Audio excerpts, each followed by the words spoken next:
Hello friends, नमस्कार। आप सभी को स्वागत है अपना YouTube channel talent study lover पर। तो आज साइंस की क्लास नंबर 32 स्टार्ट करते हैं, जो कि आने वाले एएलपी और टेक्नीशियन के लिए मोस्ट इंपॉर्टेंट क्लास होंगे। ठीक है, तो वीडियो को पूरा जरूर देखिएगा, बहुत अच्छा वीडियो है। ठीक है ना।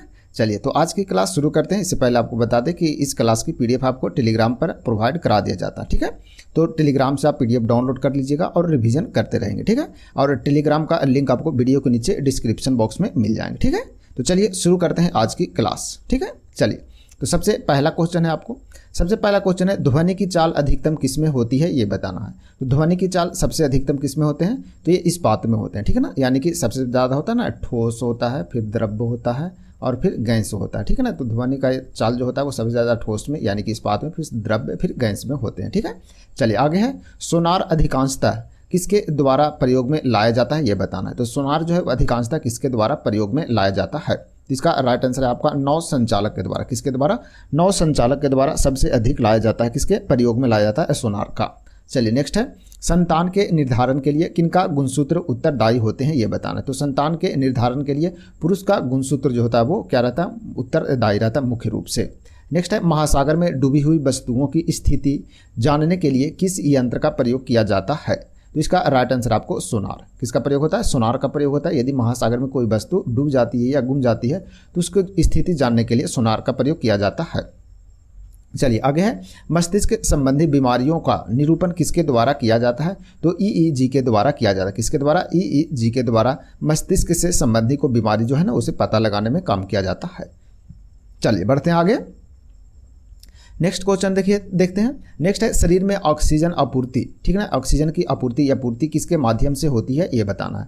तो शरीर में जो ऑक्सीजन की पूर्ति होता है वो लाल रक्त कोशिकाओं से होता है, यानी कि आरबीसी के द्वारा किया जाता है। नेक्स्ट है, स्वाइन फ्लू फैलाने वाला जो वायरस है, ठीक है ना, यानी कि विषाणु वायरस है, उसका नाम क्या है। तो H1N1 वायरस होते हैं। ठीक है ना, जिसे क्या फैलता है? स्वाइन फ्लू फैलते हैं। नेक्स्ट है, स्तनधारी वर्ग, ठीक है ना, स्तनधारी वर्ग में रक्त का सबसे अधिक तापमान किसका होता है। तो स्तनधारी वर्ग में सबसे अधिक जो तापमान रहता है रक्त का, ब्लड का, वो किसका होता है? तो बकरी का होता है। किसका होता है? बकरी का, जो कि औसत तापमान होता है 39 डिग्री सेल्सियस होते हैं। ठीक है ना, तो ध्यान रखिएगा। नेक्स्ट है, यदि वस्तु की चाल आधी कर दी जाए तो गतिज ऊर्जा क्या होगा। तो वस्तु की चाल यदि आधी कर दी जाए तो गति ऊर्जा क्या होगा? 1/4 रह जाएगा। कितना रह जाएगा? 1/4 रह जाएगा। ठीक है ना, तो ध्यान रखेंगे। नेक्स्ट है, स्मॉल जी का जो मान होता है वो कितना होता है। तो 9.8 मीटर प्रति सेकेंड स्क्वायर होता है। स्मॉल जी का मान विषुवत रेखा पर होता है तो कितना होता है। तो विषुवत रेखा पर या केंद्र, पृथ्वी के केंद्र पर बोला जाए तो वहाँ न्यूनतम होता है, यानी कि शून्य होता है। क्या होता है? शून्य होता है। ठीक है ना, तो स्मॉल जी है जिसका मान जो है विषुवत रेखा पर या पृथ्वी के केंद्र पर पूछे तो कितना होता है? शून्य होता है या न्यूनतम होता है। ठीक है ना, चलिए आगे बढ़ते हैं। आगे है, द्रव्य बूंद को संकुचित होकर न्यूनतम क्षेत्र घेरने की जो प्रवृत्ति होता है उसका कारण क्या है, ये बताना है। कोई द्रव्य है, जैसे बारिश का द्रव्य होता है ना, तो उसका बारिश का बूंद होता है तो वो संकुचित होता है, मतलब बहुत छोटा होता है और न्यूनतम होता है, और न्यूनतम क्षेत्र घेरने की जो प्रवृत्ति होता है वो किसके कारण होता है, ये बताना है। तो ये होता है पृष्ठ तनाव के कारण। किसके कारण? पृष्ठ तनाव के कारण होते हैं। नेक्स्ट है, साबुन के बुलबुले के अंदर का दाब होता है तो क्या होता है। तो साबुन के अंदर के जो बुलबुले का दाब होता है वायुमंडलीय दाब से अधिक होता है। क्या होता है? वायुमंडलीय दाब से अधिक होते हैं। नेक्स्ट क्वेश्चन, जब किसी झील की तली से उठकर वायु बुलबुला ऊपरी सतह तक आएगा तो उसका आकार कैसा होगा, ये बताना है। ठीक है ना, तो उसका आकार क्या होगा? बढ़ जाएगा। उसका आकार जो होता है वो बढ़ जाता है। नेक्स्ट है, बादलों के वायुमंडल में तैरने का कारण उनका क्या है, क्या कम होता है, ये बताना है। ठीक है ना, तो उनका घनत्व जो है वो क्या होता है? कम होता है। ठीक है ना, तो बादल जो है वो वायुमंडल में क्यों तैरते हैं? क्योंकि उनका घनत्व जो है वो कम होता है। नेक्स्ट है, समुद्र में प्लवन करते समय आइसबर्ग का कितना भाग समुद्र के सतह पर ऊपर होता है, ये बताना है। ठीक है ना, तो 1/10 भाग, यानी कोई बर्फ है उसका टुकड़ा आप कहीं पर डालेंगे तो 1/10 भाग जो है क्या रहता है? ऊपर रहता है। ठीक है ना, यानी कि 10 भाग में से 1 भाग जो है वो ऊपर दिखता है, तो इसे ध्यान रखिएगा। ठीक है, चलिए आते रहता है क्वेश्चन। नेक्स्ट है, C14 यानी कि C14 समस्थानिक की खोज किसने की थी, ये बताना है। तो C14 की जो खोज किया था F किल्वी के द्वारा किया गया था। नेक्स्ट है, कोबाल्ट 60, ठीक है ना, कोबाल्ट 60 जिसे बोलते हैं, कौन सी किरणें उत्सर्जित करती है। तो गामा किरणें उत्सर्जित करती है कौन? कोबाल्ट 60। ठीक है ना, तो इसे ध्यान रखिएगा। चलिए आगे बढ़ते हैं। नेक्स्ट है, समुद्र में नदी की अपेक्षा तैरना आसान है क्योंकि। तो समुद्र में तैरना आसान होता है नदी की अपेक्षा, क्यों होता है? क्योंकि समुद्री जल का जो घनत्व होता है वो अधिक होता है। ठीक है ना, तो नदी की जो जल होता है उसके तुलना में समुद्र के जो जल होता है उसके घनत्व अधिक होते हैं, इसीलिए समुद्र में तैरना आसान होता है। नेक्स्ट है जब कोई जहाज नदी से सागर में घुसता है, ठीक है ना, नदी है और सागर में जैसे ही वह जाता है तो क्या होता है, तब जहाज कुछ ऊपर उठ जाता है। क्या होता है, तब जहाज जो है थोड़ा सा ऊपर उठ जाता है। नेक्स्ट है कांच में प्रकाश का जो वेग होता है वो कितना होता है, तो कांच में प्रकाश का वेग 2.0 × 10⁸ मीटर प्रति सेकंड होते हैं। नेक्स्ट है त्रिआयाम में लेजर किरण यानी कि लेजर जो बीम होता है जिसे बोलते हैं कि सहायता से चित्र बनाने की विधि को क्या बोलते हैं, ठीक है ना। तो त्रिआयाम लेजर जो होता है किरण, उसकी सहायता से चित्र बनाने की विधि को होलोग्राफी बोलते हैं। क्या बोलते हैं, होलोग्राफी। नेक्स्ट है किसी तारे का रंग सूचक होता है, तो किसका सूचक होता है, उसके ताप का सूचक होता है। तो किसी तारे का रंग जो होता है सूचक होता है यानी संकेत होता है, तो उसके ताप का संकेत होता है। नेक्स्ट है किस बिंदु पर फ़ारेनहाइट तापक्रम सेंटीग्रेड तापक्रम का दुगना होता है ये बताना। यानी कि फ़ारेनहाइट जो तापमान है, फ़ारेनहाइट का जो तापमान है वो सेंटीग्रेड के तुलना में क्या होता है, दुगना होता है। तो 160 डिग्री फ़ारेनहाइट पर होता है, ठीक है ना। तो 160 डिग्री फ़ारेनहाइट पर क्या होता है, फ़ारेनहाइट का जो तापमान है वो सेंटीग्रेड के तापमान के क्या होता है, दुगना होते हैं। नेक्स्ट है रेडियोधर्मी पदार्थ उत्सर्जित करता है, तो क्या उत्सर्जित करता है रेडियोधर्मी पदार्थ, तो ये करता है अल्फा बीटा तथा गामा किरणें करते हैं, ठीक है ना। तो रेडियोधर्मी पदार्थ है जिससे अल्फा बीटा और गामा किरणें निकलते हैं। चलिए आगे बढ़ते हैं। आगे है अस्त होते समय सूर्य लाल दिखाई देता है, ठीक है ना। तो अस्त होते यानी सूर्यास्त जब होता है उस समय सूर्य लाल दिखाई देता है, तो किसके कारण, प्रकीर्णन के कारण, ठीक है ना। तो प्रकीर्णन के कारण सूर्य जो है क्या दिखाई देता है, लाल दिखाई देते हैं सूर्यास्त के समय। नेक्स्ट है आकाश नीला दिखाई देता है, तो किसके कारण दिखाई देता है, तो प्रकाश प्रकीर्णन के कारण दिखाई देता है। क्या आकाश नीला दिखाई देते हैं। नेक्स्ट है कार में साइड मिरर के रूप में किस दर्पण का प्रयोग किया जाता है ये बताना है। तो जब कार रहता है ना उसमें साइड मिरर जो रहता है, साइड में मिरर रहता है देखने के लिए, तो किस दर्पण का प्रयोग होता है ये बताना है। तो इसका राइट आंसर है उत्तल दर्पण का प्रयोग होता है। किसका होता है, उत्तल दर्पण का प्रयोग किया जाता है।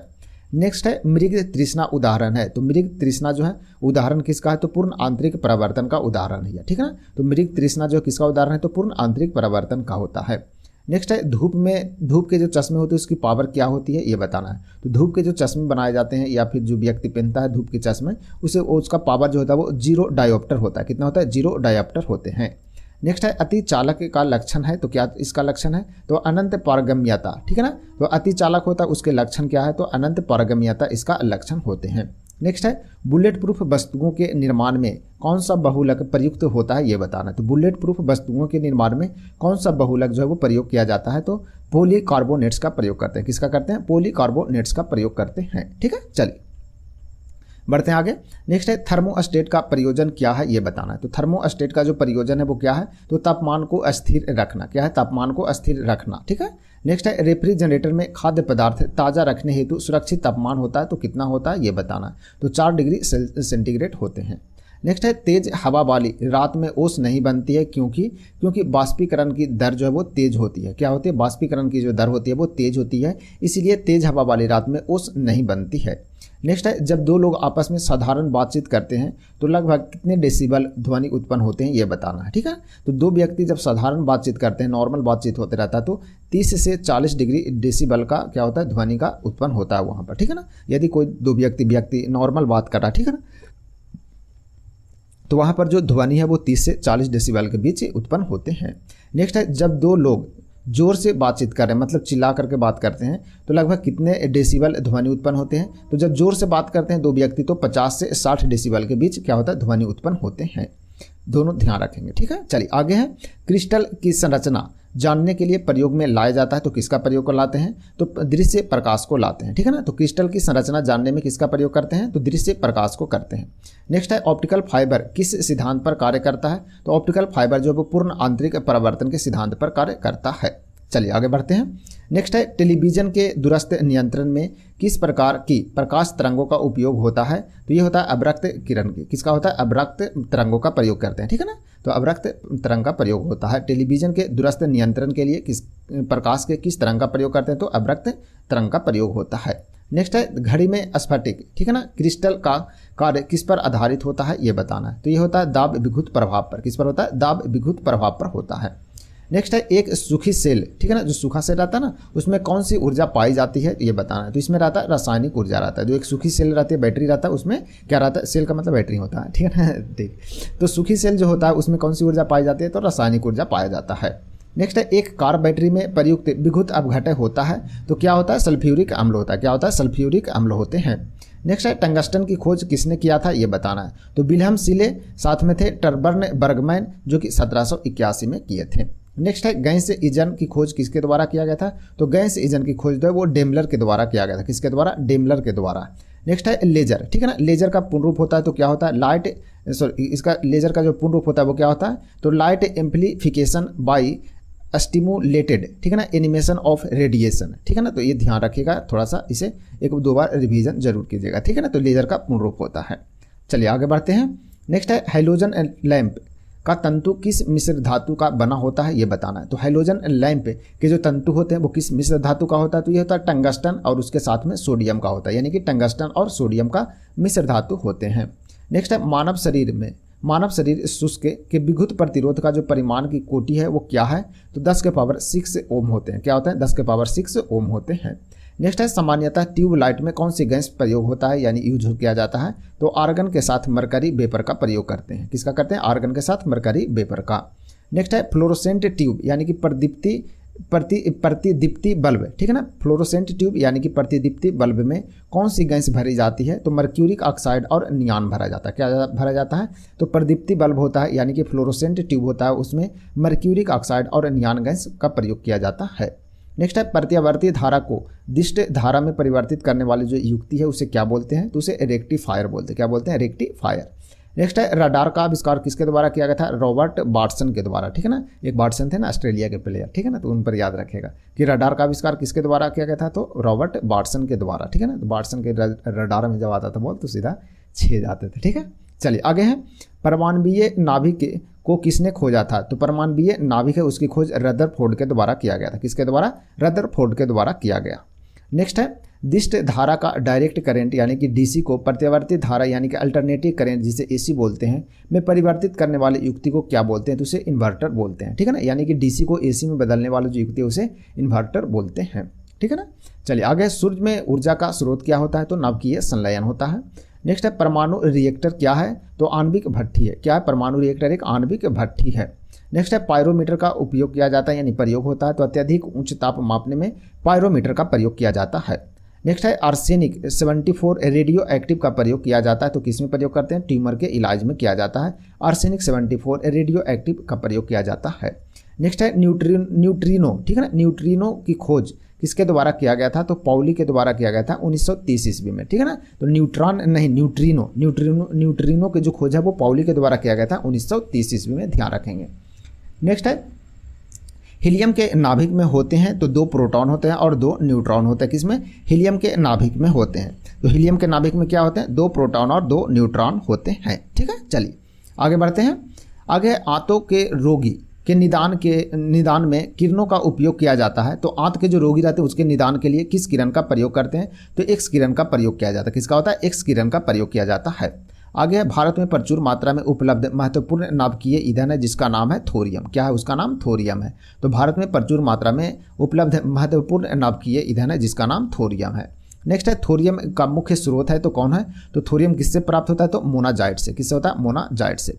नेक्स्ट है पृथ्वी की आयु का मापन किस विधि से किया जाता है? तो यूरेनियम डेंटिंग विधि के द्वारा किया जाता है। पृथ्वी की आयु का मापन किया जाता है।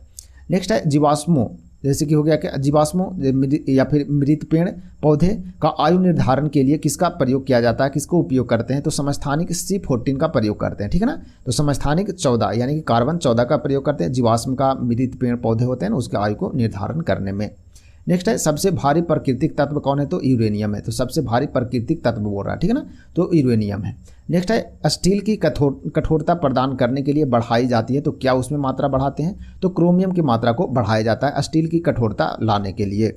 चलिए आगे बढ़ते हैं। अब यहाँ पर वन लाइनर सभी समाप्त हुए, ठीक है ना। अब देखते हैं क्या MCQ क्वेश्चन रहेगा जो कि सभी प्रीवियस ईयर क्वेश्चन है, ठीक है ना। तो इसका आंसर आप लोग जरूर बताइएगा, ठीक है, और साथ में एक्सप्लेनेशन भी अपन देखते चलेंगे। चलिए देखते हैं पहला क्वेश्चन क्या। तो आपको सबसे पहले तो इंक चेंज कर लेते हैं थोड़ा सा, ठीक है। चलिए थोड़ा सा बॉल पेन कर लेते हैं ये, ठीक है।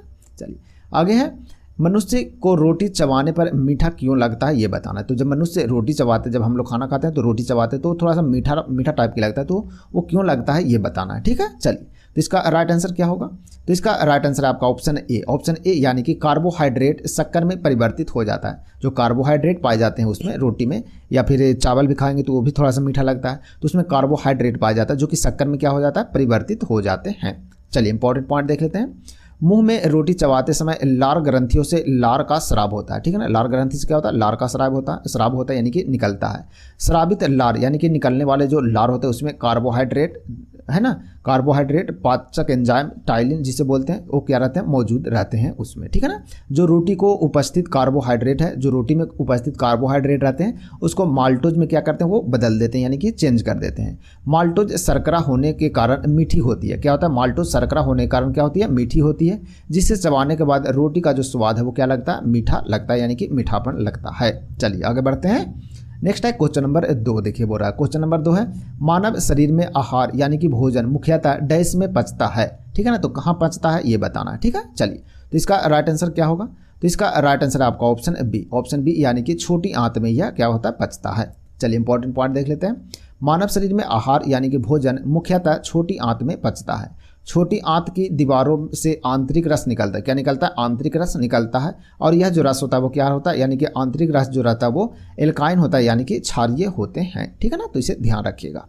चलिए आगे बढ़ते हैं। नेक्स्ट क्वेश्चन नंबर 3, निम्नलिखित में से कौन सा एक सबसे भारी तत्व निकेल समूह का है ये बताना है। तो निम्नलिखित में से कौन सा एक सबसे भारी तत्व है जो कि निकेल समूह का है? तो इसका राइट आंसर क्या होगा? तो इसका राइट आंसर है आपका ऑप्शन ए, ऑप्शन ए यानी कि प्लेटिनम। प्लेटिनम जो कि निकेल समूह का है और यह क्या होता है? सबसे भारी तत्व है। चलिए देखते हैं कुछ इंपॉर्टेंट पॉइंट। प्लेटिनम जंग प्रतिरोधी है। क्या है? तो प्लेटिनम जंग प्रतिरोधी है तथा यह निकेल एवं कॉपर अयस्कों से प्राप्त होता है। यानी कि प्लेटिनम किससे प्राप्त होता है? तो निकेल और कॉपर के अयस्क से प्राप्त किए जाते हैं। वस्तुतः प्लेटिनम एवं पैलेडियम दोनों ही निकेल समूह के, यानी कि प्लेटिनम भी है और पैलेडियम भी है, दोनों जो है वो क्या है? निकेल समूह के हैं। परंतु प्लेटिनम का जो परमाणु भार है वो क्या होता है? अधिक होता है, ठीक है ना। पैलेडियम से क्या होता है? अधिक होता है। तो ध्यान रखेंगे दोनों, ठीक है। चलिए नेक्स्ट है क्वेश्चन नंबर 4, सोडियम कार्बोनेट के निर्माण के लिए साल्वे प्रक्रिया में प्रयोग में लाई जाने वाली कच्ची सामग्री, ठीक है ना। कच्ची सामग्री होता है तो उसमें शामिल होते हैं, तो क्या क्या शामिल होता है ये बताना है, ठीक है ना। तो सोडियम कार्बोनेट के निर्माण के लिए साल्वे प्रक्रिया का प्रयोग किया जाता है जिसमें कच्ची सामग्री शामिल होते हैं। तो कौन कौन कच्ची सामग्री शामिल होते हैं ये बताना है। तो इसका राइट आंसर है आपका ऑप्शन सी यानी कि अमोनिया तथा कार्बन डाइऑक्साइड का प्रयोग किया जाता है। चलिए इंपॉर्टेंट पॉइंट देख लेते हैं। सोडियम कार्बोनेट के निर्माण में साल्वे प्रक्रिया का प्रयोग होता है यानी कि विधि का प्रयोग होता है जिसमें अमोनिया तथा कार्बन डाइऑक्साइड का उपयोग किया जाता है। Na2CO3 सोडियम कार्बोनेट का सूत्र है, इसे सोडा आइस भी कहते हैं, ठीक है ना। तो ध्यान रखिएगा सोडियम कार्बोनेट को सोडा आइस कहते हैं। Na2CO3 जो कि कपड़े धोने के लिए प्रयुक्त होते हैं, ठीक है। तो ध्यान रखेंगे दोनों पॉइंट।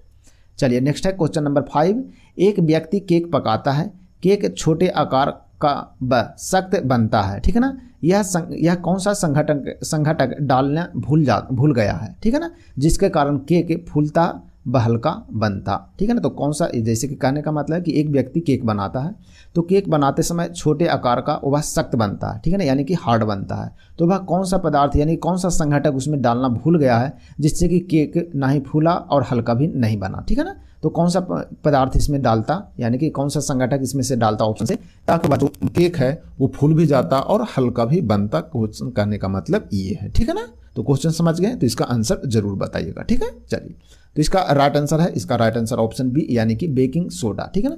जब बेकिंग सोडा डाल देते हैं तो क्या हो जाता है? वो हल्का हो जाता है, ठीक है ना। चलिए देखते हैं इंपॉर्टेंट पॉइंट। बेकिंग पाउडर में बेकिंग सोडा और टार्ट्रिक अम्ल का मिश्रण होता है, ठीक है ना। तो बेकिंग पाउडर में बेकिंग सोडा और टार्ट्रिक अम्ल जो होता है उसका क्या होता है? मिश्रण होता है। ऐसे मुख्य रूप से टार्ट्रिक अम्ल जो है वो किस में पाया जाता है? तो इमली में पाया जाता है। टार्ट्रिक अम्ल किस में पाया जाता है? मुख्य रूप से इमली में पाया जाता है, ठीक है ना। लेकिन बोल रहा है कि बेकिंग पाउडर में बेकिंग सोडा और टार्ट्रिक अम्ल दोनों क्या होते हैं? मिश्रित होते हैं। बेकिंग पाउडर का बेकिंग सोडा केक, ठीक है ना, या ब्रेड को मुलायम और हल्का बनाता है, ठीक है ना। तो बेकिंग सोडा जब डाल देंगे तो मुलायम और हल्का ब्रेड बन जाएगा, ठीक है ना। चलिए बढ़ते हैं आगे। नेक्स्ट है क्वेश्चन नंबर 6। क्वेश्चन नंबर 6 है कॉपर सल्फेट को किस धातु के डब्बे में रखा जा सकता है ये बताना। तो कॉपर सल्फेट को किस धातु के डब्बे में रखा जा सकता है। चलिए तो इसका राइट आंसर क्या होगा? तो इसका राइट आंसर आपका ऑप्शन ए यानी कि एजी किसका होता है? तो सिल्वर का यानी कि चांदी का संकेत होता है। एल किसका होता है, तो एल्यूमिनियम का होता है। किसका होता है, एल्यूमिनियम, ठीक है ना, मोनियम का, ठीक है ना। एफ ही होता है कौन, लोहा होता है। और जेड जो होता है, जेड एन होता है जिंक का। किसका होता है, जिंक का। चलिए इंपॉर्टेंट पॉइंट देख लेते हैं। कॉपर सल्फेट सिल्वर यानी कि चांदी जिसे बोलते हैं, धातु के डब्बे में रखा जा सकता है, ठीक है। चलिए आगे बढ़ते हैं। Next question number 7, pressure cooker में, ठीक है ना, भोजन जल्दी पकता है, क्यों पकता है ये बताना है। तो प्रेशर कुकर में खाना जल्दी क्यों पकता है, जैसे अपन लोग खाना बनाते हैं ना प्रेशर कुकर में, तो पता ही होगा, ठीक है ना, जो बनाते हैं, तो क्यों बन जाता है जल्दी, 10 से 15 मिनट में चावल बन जाते हैं, तो ऐसा क्यों, इसका कारण क्या है ये बताइए, ठीक है। चलिए तो इसका राइट आंसर है आपका ऑप्शन बी। ऑप्शन बी यानी कि पानी का क्वथनांक बढ़ जाता है, ठीक है ना, तो बढ़ जाता है, ध्यान रखिएगा। पानी का जो क्वथनांक है यानी कि बॉइलिंग पॉइंट है वो बढ़ जाता है, इसके कारण क्या होता है, वो जल्दी पकता है। चलिए देखते हैं इंपॉर्टेंट पॉइंट। प्रेशर कुकर में भोजन जल्दी पकता है क्योंकि पानी का क्वथनांक दाब अधिक होने से बढ़ जाता है। जब पानी का क्वथनांक है वो दाब अधिक होता है तो बढ़ जाता है। अधिक ऊंचे ताप पर उबलने के कारण वह खाद्य सामग्री को क्या करता है, अधिक ऊष्मा प्रदान कर देता है, जिसके कारण भोजन शीघ्र पक जाता है, यानी कि जल्दी से पक जाते हैं, ठीक है ना। चलिए बढ़ते हैं आगे। नेक्स्ट क्वेश्चन नंबर 8 की ओर। जल शुद्धिकरण के लिए निम्न में से कौन सी विधि प्रयुक्त होती है या प्रयोग किया जाता है ये बताना है। तो जल को शुद्धिकरण करने के लिए कौन सी विधि का प्रयोग करते हैं, ठीक है। चलिए तो इसका राइट आंसर है आपका option number C. Option C यानी कि विपरीत परासन का प्रयोग करते हैं। किसका, विपरीत परासन का प्रयोग करते हैं। चलिए इंपॉर्टेंट पॉइंट देख लेते हैं। जल शुद्धिकरण के लिए विपरीत परासन यानी कि रिवर्स ऑस्मोसिस विधि का प्रयोग किया जाता है, ठीक है ना। जैसे आरओ बोलते हैं ना, आरओ का मतलब क्या होता है, रिवर्स ऑस्मोसिस, ठीक है ना, इसी को तो बोलते हैं आरओ, ठीक है ना। आरओ का पूर्ण रूप यही होता है, रिवर्स ऑस्मोसिस करता हुआ, ठीक है ना। तो उससे क्या होता है, जल को शुद्धिकरण तो बोलते हैं ना कि आरओ का पानी मतलब शुद्ध पानी, ठीक है ना, तो यही होता है, ठीक है ना, तो ध्यान रखेंगे इसको।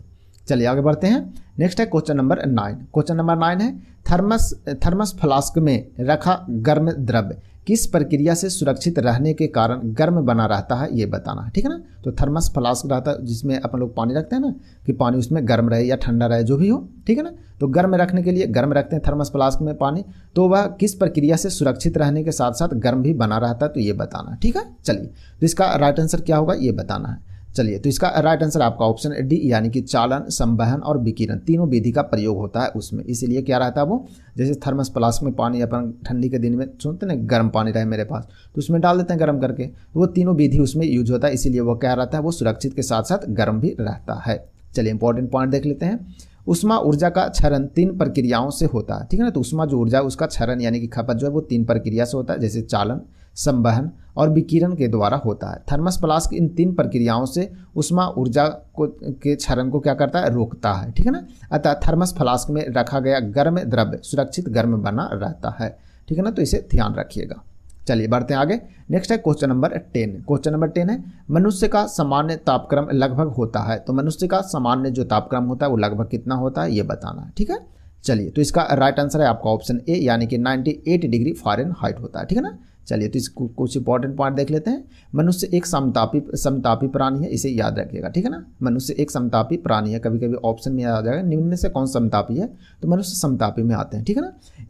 इसके शरीर का जो तापक्रम है वो सामान्यतः 98.6 डिग्री फ़ारेनहाइट या सेल्सियस में 37 डिग्री सेल्सियस होता है, ठीक है ना। तो दोनों ध्यान रखेंगे, ठीक है ना। चलिए तो ये था आज की क्लास का लास्ट क्वेश्चन नंबर 10 जो कि आपको 10 MCQs रहा। ये आपको सभी प्रीवियस ईयर के क्वेश्चन थे, ठीक है ना। तो बताइएगा आपके कितने 10 में से सही हो रहे हैं, तो कमेंट जरूर कीजिएगा, ठीक है ना।